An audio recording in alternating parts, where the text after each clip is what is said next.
පොහොසත් රටක් ලස්සන ජීවිතයක්. උණරුදී පුරවර පළාත් පාලන සතිය 2025 ඇහැලියගොඩ ප්‍රාදේශීය සභාව.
राज्य परिवहन पलात पाना गुड मॉर्निंग ग्रीन श्रीलंका संघाकांड मे पलात पान सदी तुल ऐगुड पासभा सीमावे गरु सभापतिතුමාගේ මූලිකත්වයෙන් හා මගේ පෙන්වීම යටතේ අපි අද මේ පලාත් පාන සතිය ගෙවන්නේ 6 වෙනි දවසේ. අද අපිට තියෙන්නේ ඇත්තම අපේ ಭಾರತමා සුසාන භූමිය පවතින්නේ පාය සභා භාරේ. ඒ අනුව අපි මේ පහළම සුසාන භූමිය අම්බලමේ කියන සුසාන භූමිය තෝරාගත්ත සංවර්ධනය කරන්න එහි ආරම්භක පියවර පටන් ගත්තා ගිය 14 වෙනිදා ක්‍රමිකව අද වෙනකන් ඇවිල්ලා කීපයක් මෙතන ක්‍රියාත්මක කරන නියමිතයි අර සුසාන භූමිය වල පහළේ සකස් කිරීම මේ වැටමායින් සකස් කිරීම ඒ වගේම අපේ තමල්පලක පැතිරීම සකස් කිරීම ඒ වගේ කාර්යයන් කීපයක් තියෙනවා ඒ වගේම මේ තියෙන තීරුම තරවල මරලා දාලා මේ සුසාන භූමිය කාටත් ප්‍රියෝපදන දර්ශනය සහිත භූමියක් ලෙස සංවර්ධනය කිරීම සහ මිනිසුන් නිතරම ගැවසෙන අත්‍යවශ්‍ය ඵල සාධක ඉදුවා ඒ කියන්නේ බාල තරුණ මහලු සියලු දෙනාටම සියසකට ගමන් කරන්න පුළුවන් ආකාරයට මේ භූමිය සංවර්ධනය කිරීමයි අපේ අරමුණ.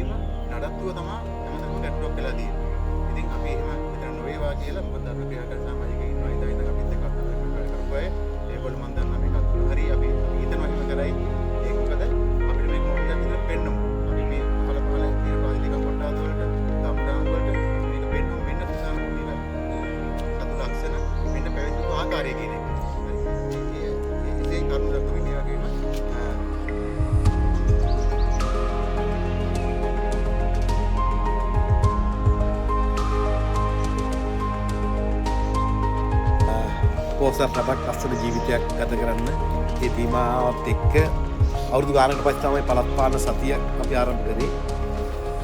ඉතින් මේකෙදී පළවෙනි දවසේ ඉඳන් අපි ඇහැලියගොඩ ප්‍රාදේශීය සභාව විසියට ලොකු වැඩ කොටසක් කරගෙන ආවා. ඊට අද 6 වෙනි දවසේ හෙඩින් ඉවරයි. අද තියෙන්නේ මේ සුසාන භූමි එක්ක තියෙන මේ වැඩ රාජකාරී කිරීම. ඉතින් මේ අවස්ථාවේ මේ ස්ථානට පැවිදිලා සිටින කොට්ටාසේ ඔයගොල්ලන්ගේ ගරු මන්ත්‍රීතුමා නදුම් මන්ත්‍රීතුමා ඒ වගේම සුමිත් මන්ත්‍රීතුමා අජන්ත මන්ත්‍රීතුමා ඒ වගේම ප්‍රාදේශීය ලේකම් කාර්යාලයේ අපේ ලේකම්තුමා ප්‍රාදේශ සභාවේ ලේකම්තුමා ප්‍රධාන පරිපාලන නිලධාරිනිය ඒ වගේම මේ අනිත් සියලුම මහත්තුරුන් ඒගොල්ලන්ගේ අවසරයි ඒ වගේම රාමසේක මහත්මයා තියෙනකොට ඔයාලට තමයි මේක පරිභෝජනය කරන්න පුළුවන්. ඔයාලා ඔයාගේ ළමයිට නේද? අත්ත ගෙඩියගේ පළතුරු පැල හැදෙනවා. ඉතින් මම විශේෂයෙන් ඉල්ලා සිටිනවා අර අපේ ලේකම්තුමා සමීර මන්ත්‍රීතුමා කිව්වා වගේ මේක නඩත්තු කරන්න යන්න එන ගමන් එන්න කැලෑ වෙනතුරු මේක සුද්ධ කරන්න මේක අපි අර දකින්න නිකන් අර උද්‍යානයක් දකින්නවා සමානව අපි තියාගමු. අපි දැන් මේක දවස් 8ක් විතර මෙතන අපි වැඩ කරා ඉතින් ඒක සුද්ධ කරන්නේ පොඩි ටෝනේ එදා ඉඳලා මෙතන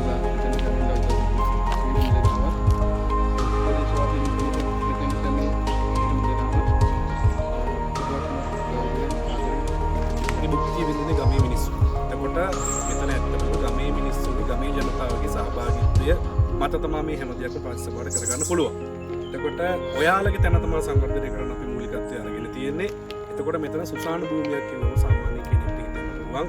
මේක කෙනෙක්ගේ මරණයක් වුන් පමණින් විතරයි කැලෑ කපාගෙන ගිහිල්ලා වලක් කරලා කොට දාලා ඒක යට කිරීම විතරයි සාමාන්‍යයෙන් වෙලා තියෙන්නේ. අපි එතනේ සංකල්පයෙන් ඔබට ගිහිල්ලා මෙතන සාමාන්‍යයෙන් සුසාන භූමියක් වුණාට ඕනම කෙනෙක්ට බියක් සැකක් නැතුව එන්න පුළුවන් යන්න පුළුවන් සහ මෙතන සාමාන්‍යයෙන් සංවර්ධන කටයුත්තක් වෙන්න ඕනේ. උදාහරණයක් මේක වැටමායිම් ලකුණු කරලා මල් පැල හිටවලා මේ මල් පැල සියල්ලම ගලවලා මෙතන සුසාන භූමියක් වුණාට සුසාන භූමියක සේයාවක් යර හිතේ තියාගෙන ඉන්න මේක සොහොන් පිටිනක් වගේ කියන තැනින් ඔබටගේ සංවර්ධන කටයුත්තක් කරන්න බලාපොරොත්තු වෙනවා.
ලොකු පිරිසක් දායක වුණා. අපි එන්නේ ස්තුති පළ කරන්න මේ අවස්ථාව කරගෙන තියෙන්නේ.